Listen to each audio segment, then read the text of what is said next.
నా భక్తులు ప్రభువు స్వరము స్తుతించబడును గాక. నేను అరుణ్ పిఎస్ మట్కిని. మీ అందరికీ ధన్యవాదాలు. ఈ రోజు ఏప్రిల్ 7వ రోజు. ఇది 2025 సంవత్సరంలో 4వ నెల. ఈ రోజు జార్ఖండ్ రాష్ట్రంలోని లోహర్దగా జిల్లాలోని దియోడారియా గ్రామ అడవుల్లో మొదటి రోజు. నేను కులం, ధనిక, పేద, పగటి, మతం అనే రూపాన్ని చూడలేదు. ఇదే జరిగింది. వీటి ద్వారా సానియత్ ప్రొటెస్టెంట్ విలేజ్ చర్చికి చెందిన ముండా ప్రొటెస్టెంట్ గిరిజన సోదరులు మరియు సోదరీమణులు విజయ హక్కును పొందారు. ఆయన చెప్పిన మాటలలో ఒకటి బైబిల్ వచనం ఆధారంగా చెప్పబడింది. మొదటి యోహాను సువార్త నుండి 23వ వచనం వరకు. కుమారుని నిరాకరించేవాడు తండ్రిని కూడా అంగీకరించడు. కుమారుడిని ఒప్పుకునేవాడు తండ్రిని కూడా కలిగి ఉంటాడు. ఈ పద్యం యొక్క అర్థం సరళమైనది మరియు ముఖ్యమైనది. కుమారుడిని తిరస్కరించడం వల్ల కలిగే పరిణామం.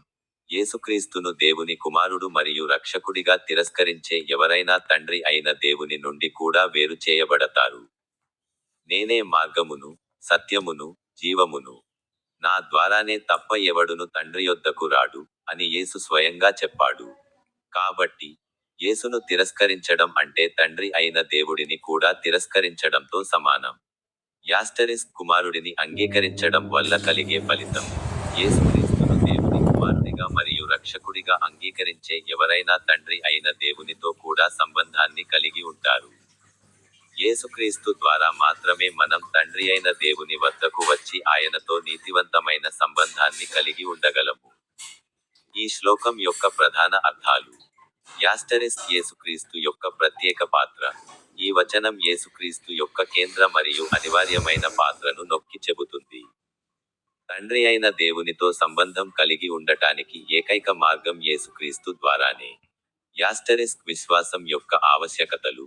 యేసుక్రీస్తును విశ్వసించడం మరియు అంగీకరించడం తండ్రి అయిన దేవునితో సంబంధానికి చాలా అవసరం. అవిశ్వాసం యొక్క పరిణామం. యేసుక్రీస్తును తిరస్కరించడం వల్ల కలిగే తీవ్రమైన పరిణామం తండ్రి అయిన దేవుని నుండి వేరుపడటం. మీ అందరికీ హృదయపూర్వక శుభాకాంక్షలు. ఇప్పుడు నా యూట్యూబ్ ఛానెల్లోని స్టింగ్ బటన్పై క్లిక్ చేయడం మర్చిపోవద్దు.